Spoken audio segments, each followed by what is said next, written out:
ఎవరైతే singer come ఆయనే music director, తను తాజాగా ఏదైతే అమెరికాలో జరిగినటువంటి నరేంద్ర మోడీ కార్యక్రమంలో తను పాడుతూ ఉన్నాడు. అక్కడ ఉన్నటువంటి భారతీయులను ఉద్దేశించి కరెక్ట్గా ఆ సందర్భంలో నరేంద్ర మోడీ రావటం, నరేంద్ర మోడీకి ఆయన పాడుతున్నటువంటి పాట సాధారణంగా ఏంటంటే కళాకారులు పాడుతూ ఉండటం ఈ సహజంగా జరుగుతుంటుంది.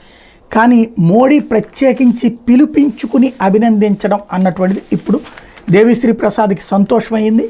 ఏంటి అంటే మోడీ ఆయన పాటని అంటే ఆ టైంలో ఓ పక్కన మోడీ వస్తున్నప్పుడు లేచి చప్పట్లు కొట్టేవాళ్ళు కూడా దేవిశ్రీ ప్రసాద్ పాటతో గొంతు కలిపి చప్పట్లు కొడుతూ సాగటం అన్నటువంటిది తనలోని కళాతృష్ణ, ఆ తృష్ణ కారణంగా పెరిగినటువంటి ప్రతిభ కారణంగా పబ్లిక్లో నుండి వచ్చినటువంటి ఆదరణ చూసినటువంటి నేపథ్యంలో జరిగినటువంటి మార్పు.